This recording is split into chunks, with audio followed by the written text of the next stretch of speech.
So for this project, I want to make a set of reduction gears. So if I have two gears here that are working together, if I go to animate them, they gel up with each other pretty nicely.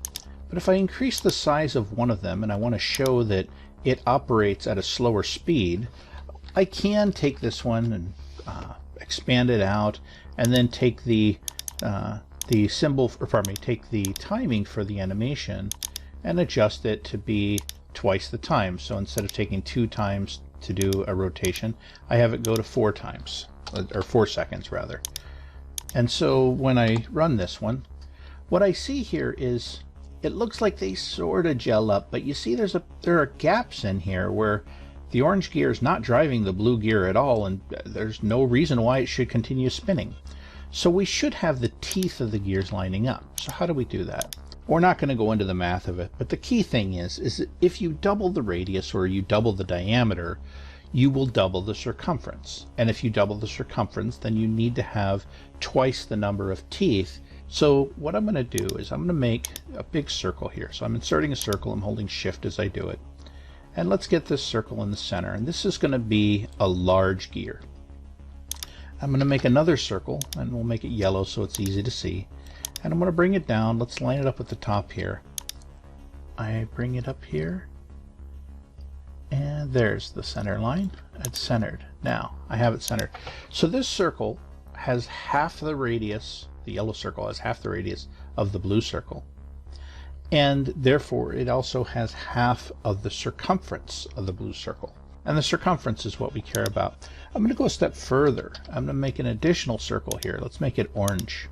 And let's pull it in, bring it up here to the top, and we want this one to line up with the center of the yellow circle. Finding the center of it, there we go. That's what I'm looking for. So this one's lined up. So what I have now is the orange circle is half of the yellow is half of the blue. And if I want to make one that goes in between, what I can do is I can take this orange one, bring it down here, attach it to the bottom of the yellow one, and let's insert one more. And this one, I'm going to make it green again so it's easy to see. So let's line this one up here so it's lined up at the top, and then I expand it out so it lines up with the orange, and then I center it. So if I send this to the back and then send the blue into the back, what I end up with is 1, 2, 3, 4. The yellow is twice the size of the orange, the green is 3 times the size of the orange, and the blue is 4 times the size of the orange. So if I want to make a gear and put teeth in there, the blue needs to have 4 times as many teeth as the orange, and it needs twice as many as the yellow. There are some shapes in PowerPoint that I can use for this. Now these are kind of big, and I want to reduce their size, and I want them to all proportionally reduce in size. So I'm going to select all of these, all 4, and I'm going to hold down Shift, and I'm going to dial this down a bit, like that. Now they still maintain their proportions, but they're all smaller in size. So now I need to put teeth onto these gears. So these are the gears. These are lined up the way I want them to be lined up. I need to put teeth onto them. So the way I'm going to do that is I'm going to insert a few shapes. So PowerPoint has these shapes down here under stars and banners.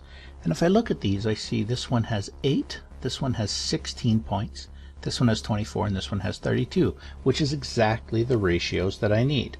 So let's take the 8-point one first. I'm going to bring it down here.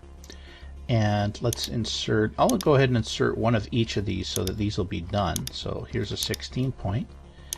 Insert shape, here's a 24 point. And we'll insert one more, and that's going to be our 32 point shape. Okay, so let's get the 8-point shape done first. We'll take my orange circle. Let's zoom in on this a bit. So let's make the shape line up here, something like this. Center it with the circle, and let's pull this in tight to here.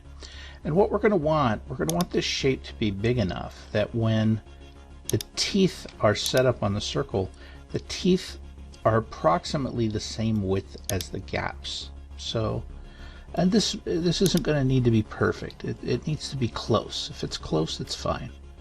So there we go. That's lined up there. Now I'm going to grab this yellow dot. I'm going to stretch this out a little bit.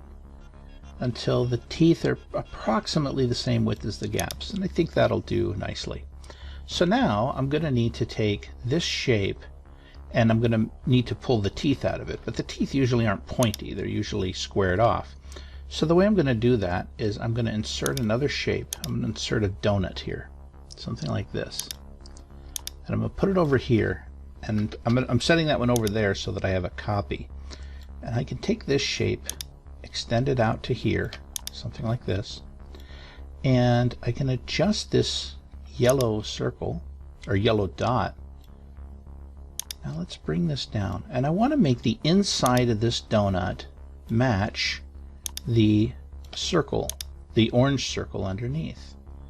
If I can get that lined up there, I think that'll do what I need it to do. So let's pull this up to here, get this.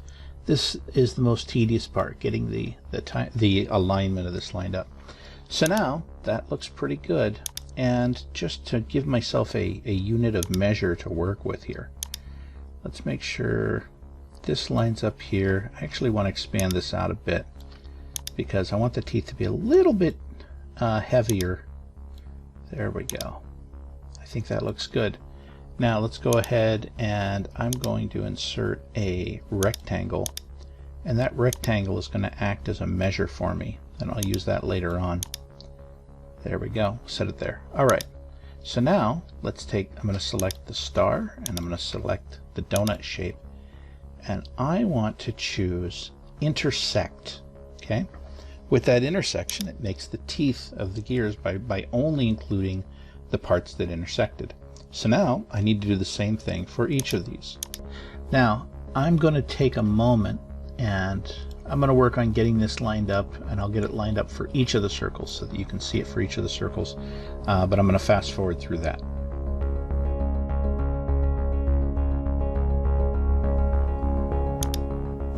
Okay, so now that I have my gears lined up, I can go ahead and take the last step of just merging them together. So take this one, I'm going to say merge shapes union, got my gear here, that's my 8-tooth gear. Here is my 24-tooth gear, here is my 16, and here is my 32. So now that these are all merged into their respective gears, I should find that the teeth still line up properly. So let's give it a try. I'll take this one and I'm going to put it into here. Take this one, we'll put it into here, and we'll take the smaller one and put it in up here. Now, so what I should see is if I add an animation, get my smallest one spinning. Actually, let's make this really quick. I'm going to add an animation and make all of them spin. Now they're all going to be spinning the improper directions, but we'll work that out. So if for the, I'm going to take for the double size and the quadruple size gear, and I'm going to make them go the opposite direction, counterclockwise. I'm going to make all of these rotate at the same time with the previous. I'm going to make all of these have their timing go repeat until the end of the slide. Alright, that's pretty close. The only thing that's missing is the speeds. So I have to choose the speeds for how long they go. Let's grab the first one. Let's give it a duration of 2 seconds. The one twice its size should have a duration of 4 seconds. The one 3 times its size should have a duration of 6 seconds. And the one 4 times its size should have a duration of 8 seconds. Now let's see how that works. So there we go. I have my gears set up now, and they are acting the way they should. The teeth are lining up properly with every single tooth, and I see the reducing effect of the speed. And if you really want to see the reducing of the effect of the speed, you can just go in here and type a few dashes into each of these, and for some reason the text on that one wasn't white, so here we go. Now the text is a white color. So now what happens is when these go, you can clearly see that the largest one is going about 1/4 of the speed of the smallest one, but everything's lined up. Now there are a lot of things that you can do with this. This is showing the reducing effect of the gears, but let's say I want to take these gears and I want to make them 3D. So we want these to look, we want them to look like proper gears. So let's start by giving them each a color, and let's make it a color that kind of makes sense. So let's go with a kind of a kind of like that kind of rusty shape there. We'll give this one a more of an orangish color, and let's give this one sure, we can go with something bluish. That's fine. Now let's take all of these and let's go ahead and get rid of the outline, no outline, and then under shape effects I'm going to come down here and let's give them a bevel. Okay, so now when I run these, okay, they look a little bit more like gears, right? Now I can do more with that. So if I want to, let's copy this slide. I'm going to take the smallest gear and the largest gear and put them together. And if I do that, what I should see, just by swapping those out, we see that they still fit, okay? Because this gear's rotational speed is causing the same number of teeth per second to pass by the same area. All right, now I said earlier on that I wanted to do a reduction gear. So let's say I want to do a few stages of reduction in this reduction gear. The way I can do that is I can grab these, I'm going to say copy, paste, pull these into here. Now I'm going to duplicate this gear, okay? And I'm going to bring it down here to the center, line it up with the big one, and let's go ahead and make the color match the color of the large one.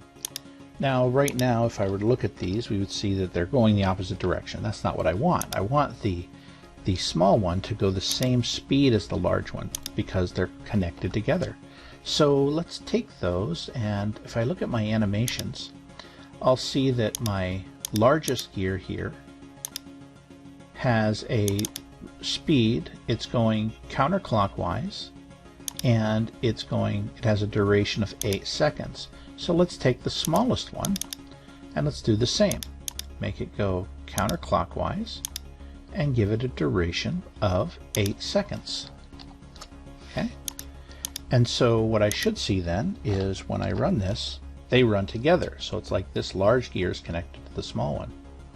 So now, since this is a 4-to-1 reduction, I want to do this again and show how if I were to connect this small gear to the largest one, it would reduce it even more. So of course I need to make it go the other direction, and I need to go a quarter of that speed. So if it's going a quarter of the speed, it takes 4 times as long. So this one I should see going, it should have a duration, I'll come up here and hit the duration, of 32. And let's go ahead and delete this small one here. And let's give this a slightly different color so that it's easy to spot the difference here. And let's see how this looks. So now what we've got is the small gray gear is driving the blue one. The blue one is connected to a small gear in the center, and that one is driving another even larger gear. And so what I have here is a reducing effect, and this can go on and on. There are many things you can do in PowerPoint to make this work. I'll go ahead and do a few more things and make a much larger presentation to show you, but I'm going to speed up the video on this so that you don't have to watch the whole process.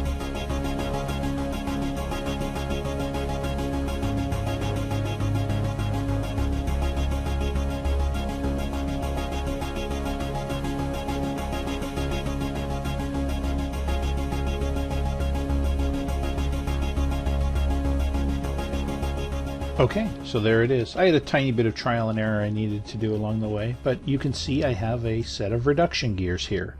The gear at the top that might be something like a turbine spinning from steam goes through a series of reduction gears and gets to the green gear at the bottom, which might be something like a screw on a ship that's being driven by that steam. You can use this how you will. Like this video if you like it. If you want to see more like this, subscribe. Please leave any comments down in the comment section below. I will take any callouts that you have and use them to improve on and give further demonstrations in these videos.